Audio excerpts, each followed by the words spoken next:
வணக்கம். Founder of nature YouTube சேனல்லேருந்து உங்கள் உதயகுமார் பேசுகிறேன். நம்ம ஃபவுண்டர் ஆஃப் நேச்சர் யூடியூப்பில் என்னென்னா, இயற்கை வளத்தை பேணி பாதுகாக்கின்ற முறையில் வெறும் மரங்களாக நட்டு வளர்த்துட்டு வரேன். எங்கெங்கே எம்டி பிளேஸ் தெரியுதோ நம்மகிட்ட இருக்க நர்சரியிலேருந்து எடுத்துக்கொண்டு மரங்கள் நட்டு பூமியை பசுமையாக்கின்ற முயற்சியை ஈடுபடுறேன். அதோடு சேர்த்து ஆன்மீக பயணமாக ஒவ்வொரு நேரமும் நாங்கள் எந்த வழியில் போகிறோமோ அந்த ஏரியாவில் உள்ள ஆன்மீக தலங்களை உங்களுக்கு இயற்கையோடு இணைந்து காட்டுன்றதேன் எங்களோட நோக்கம். எல்லார் இடத்துக்கும் போயிட முடியாதுன்றதுனால நாங்கள் எங்கெங்கு செல்கிறோமோ அங்கு உள்ள இயற்கையுடன் இணைந்த ஆன்மீக தலங்களை காட்டுறேன். இந்த வகையில் இன்றைக்கு மதுரை டு ராமேஸ்வரம் தேசிய நெடுஞ்சாலையில் மானாமதுரை அருகில் ராஜம்பீரம் அதற்கு பக்கத்தில் உள்ள முனீஸ்வரன் கோயிலை காட்டுறேன். இது எப்படி என்றால், இந்த முனீஸ்வரன் ஒரு 100 ஆண்டு பழமையான ஆலமரம், அதாவது தாய்மரம் எங்கே இருக்குது அப்படின்றத கண்டுபிடிக்க அளவில் விடுதிகள் ஆங்காங்கே கிளை விரித்து ஒரு ஏக்கர் பரப்பளவில் விரிந்து பறந்து இருக்கு. இதை நீங்கள் இன்னைக்கு ஸ்பெஷலாக நாங்கள் காட்டுறேன். வாங்க பார்க்கலாம் அந்த கோயிலை ப்ளஸ் அந்த இயற்கை. நம்ம இந்த மரத்தை பார்க்குறப்பே தெரியுது நமக்கு எப்படி எவ்வளோ வருடங்கள் பழமையான மரம் நம்மளுக்கு பார்க்கும்போதே உங்களுக்கு தெரியும். ஆக்சுவலாக இதில் தாய் மரம் எதுனே நம்மளால் கண்டுபிடிக்கவே முடியல. நாங்களும் இங்கிட்ட அங்கிட்ட சுற்றி பார்க்குறோம், எதுவுமே தாய் மரம்னே கண்டுபிடிக்க முடியல. விழுதுகள் ஒவ்வொன்றும் வேற ஊன்றி நிற்கிது. ஆல்ரெடி ஆலமரத்துக்கு ஒரு பழமொழி வேறு இருக்குது, ஆளும் வேலும் பல்லு புரியுதுன்னு சொல்லிட்டு. நம்ம கிராமங்களில் பார்த்துக்கிட்டிங்கன்னா அந்த விழுதை வச்சு பல் துளக்குவாங்க, அவ்வளோ பல்லுக்கு ஸ்ட்ராங்குன்னு சொல்லுவாங்க.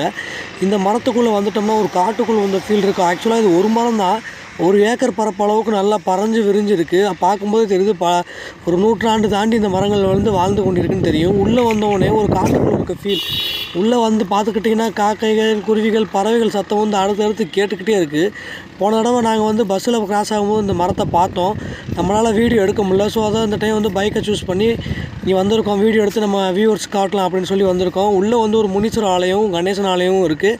அப்படியே தரிசனம் பண்ணிவிட்டு இந்த மரத்தை ஷூட் பண்ணோம். அப்படி பறவைகள் சத்தம் அவ்வளோ கேட்டுக்கிட்டே இருந்துச்சு.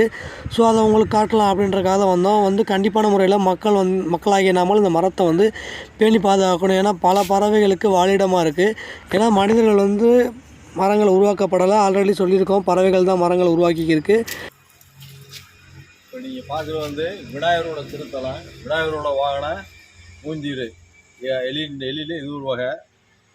பாருங்கள், நம்ம முன்னோர்கள் இயற்கையோட இணைந்து வாழ்ந்தான்ற உதாரணம் ஆலமரம், விநாயகர் பெருமானோட வாகனம் மூஞ்சீர்.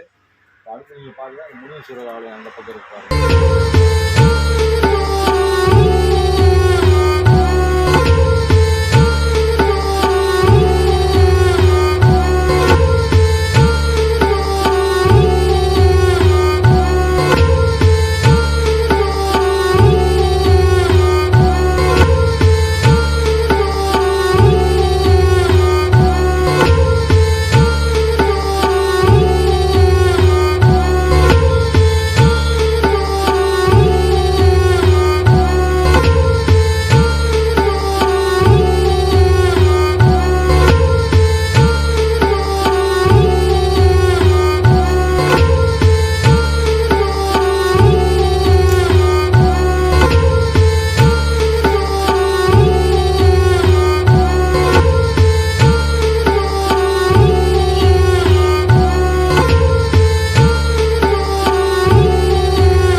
மானிடராய் பிறப்பதெரிது, அப்பிறப்பிலும் கூன் குருடு செவிடு நீங்கி பிறப்பெரிது என்று அவ்வை பிராட்டியார் பாடியிருக்கிறார். அதுபோல நம்ம இந்த அவதிருக்கும் இந்த மானிட பிறவியை பயனுள்ளதாக மாற்ற வேண்டும் என்பதுதான் எங்களோட நோக்கம். அதனால தான் பூமி நம்ம பிறந்தோம் வாழ்ந்தோம் இறந்தோம் இல்லாமல் நல்ல பசுமையானதாக மாற்றி பின் சந்ததிகளுக்கு சுத்தமான காற்று, சுத்தமான குடிநீர் மற்றும் இயற்கை வளங்களை